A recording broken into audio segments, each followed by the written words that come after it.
Okay, folks, let's talk about how to set up your spreadsheet that we're going to do this statistical analysis thing on. So here's what we're going to do.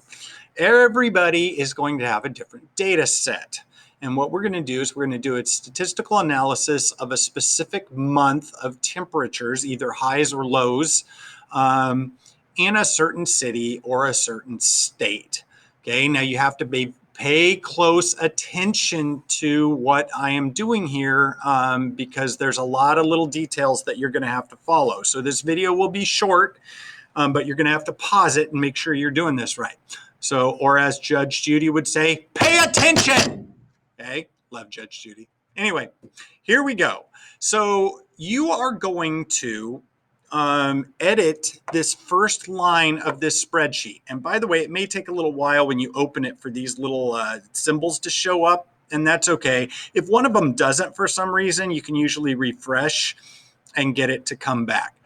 So you're going to, in order to edit this, let's start by fixing a mistake I made. You're going to double click on A1 right here, right where this Y is in daily. Double click. Okay, and then up here is where this line shows up that you can then edit. The first thing I want you to do is I made a mistake and I shouldn't have put the word day in there. So let's go to the word day and just get rid of it because it doesn't belong there. Okay, and clicking anywhere else in any random cell will get you out of that. Now, the first thing we need to do is choose a location. So you're going to choose any state that you want other than California. No California. You may not choose California.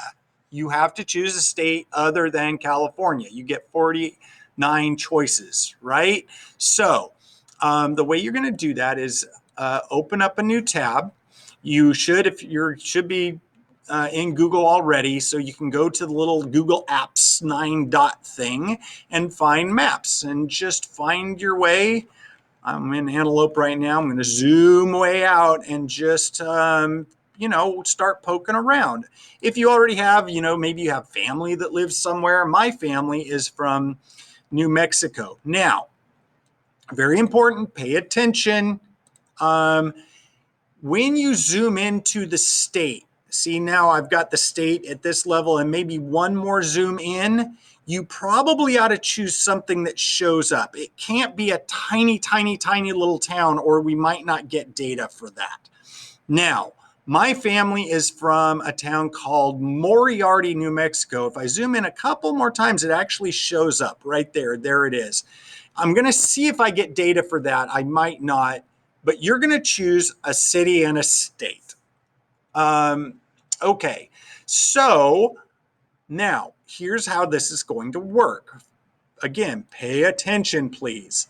Over here, if you can scroll, there's a little bar in the bottom of your spreadsheet to scroll across.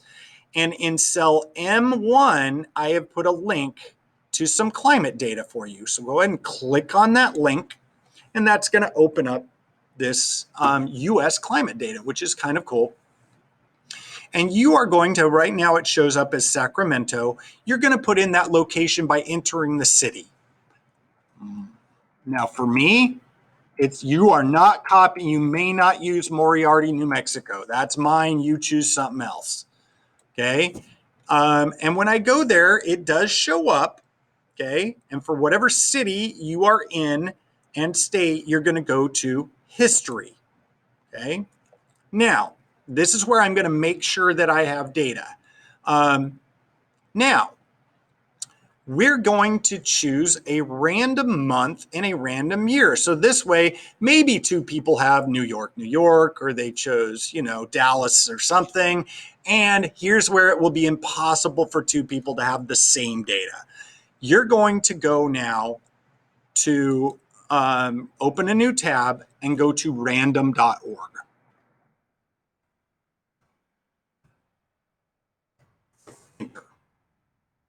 Now, over here at random.org is this number generator shows up. And we're going to choose what month first. So it's 1 through 12, and then click generate. And you will get, I got January, okay? So, and whatever month shows up, 1 is January, 2 February, 3 March, so on and so forth, right?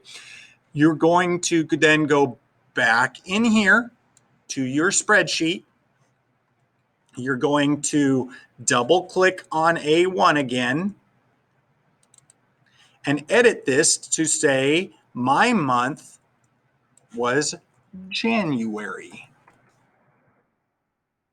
Okay, so I can leave that, so I'm editing it right now. Go back to random.org, and our year, we're going to do a 10-year span from 2009 to 2019. Sometimes they haven't updated it for 2020.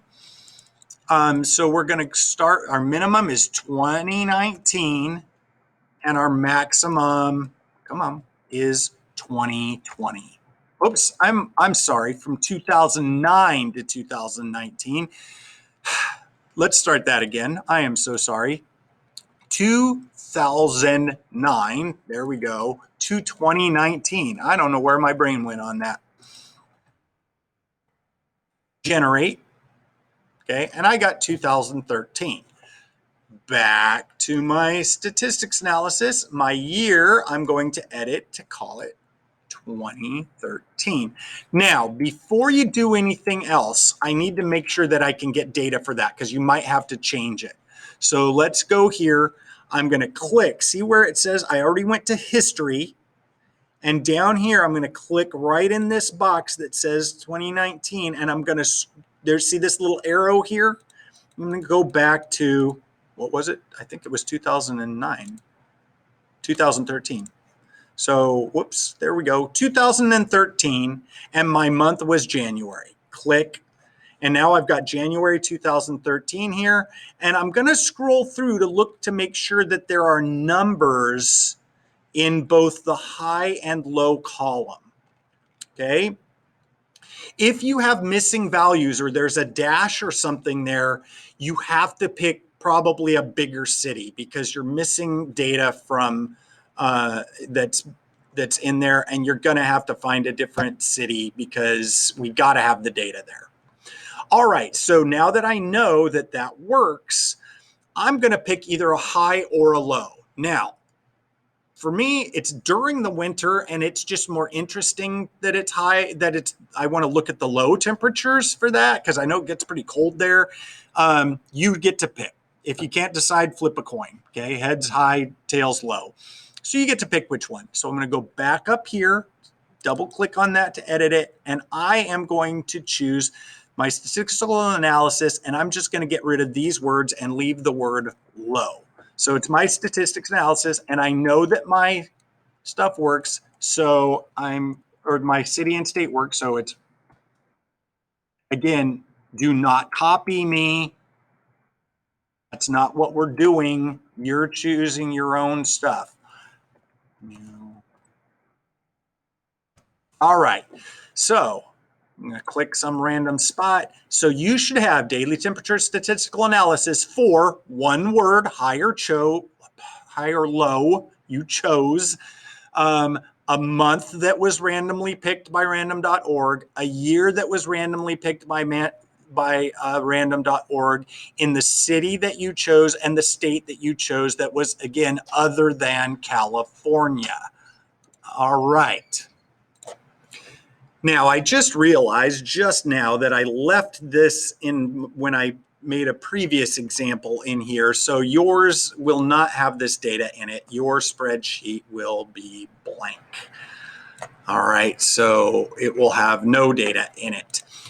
Now we're ready to get our data in this spreadsheet. First thing is we're going to have to add a new sheet. So a little plus symbol on the bottom, click on that. Yours might say sheet 3, sheet 2, I don't know, because I've been doing this over and over again and deleting sheets and it just goes to the next one, but don't worry about whatever it says. And we're going to get our data in here. Here is how to do that. Please pay close attention. I'm going to go back to where I have my month and my year in my location, and it's showing all of this data. You have to scroll down to the bottom, and you're going to go to, here's the last day of the month and the last of stuff. It has humidity and precipitation and stuff like precipitation. You're going to click just to the right of whatever that last value is and hold. Click and hold, and then drag your mouse upward and left until you get just to the left of the first day, just like that. Repeat that in this video if you have to see that again. Right click, copy. Okay, now we've got that data copied. Go back to your spreadsheet, click on cell A1, left click, and then this is important, or sorry, right click, my bad. And you're going to hit not just paste, it won't work. If I hit paste, I'm going to get, oh, it did kind of work, but it's keeping links and things. I don't want that. You're going to right click and hit paste special and hit paste values only. Click. All right. Now, the only thing that I want from this is the low temperatures. You may have chosen high, which is column B, or you may have chosen low, which is column C. Now I'm going to make sure that I have my first piece of data all the way to my last piece. We already checked to make sure there are numbers in there. Woo, minus 7.1, that's cold. And I'm going to click and hold on the first value and scroll or pull my mouse all the way down so that I've got all of those values. You'll either have 28 for February, 30, well, unless it's a leap year, 30 or 31 values. Right click and copy them. Make sure you've gotten all of them. Come back to your first sheet by clicking on sheet 1. Then we're going to go to cell A3 right here. Click on it, right click, and paste. And there are our values for each day, including zeros. Okay, interesting for me. Now, last thing I am going to do is if you already have these highlighted, great. If you didn't, you can just come up to cell A by clicking on the A to highlight that column. It's going to ignore what's in the first two because see this gray line? I've already made this spreadsheet so that we are turning those off essentially. So I've clicked on column A and I'm going to increase the number of decimal places so that they all show 1 decimal place. Click. Oops, that did 2 somehow. So I'm going to go back to 1. So just play around with these 2 buttons until you have 1 decimal place showing for all your data. Even if some of them were, even if they're all zeros, because we're going to deal with this later, make sure that it has 1 decimal place showing. And that's it for this one. We'll talk about what we're going to do with this data and how we're going to manipulate it and all that stuff next time. So hope this worked out for you. Let me know if you're having issues and I can help you. And we'll see you next time.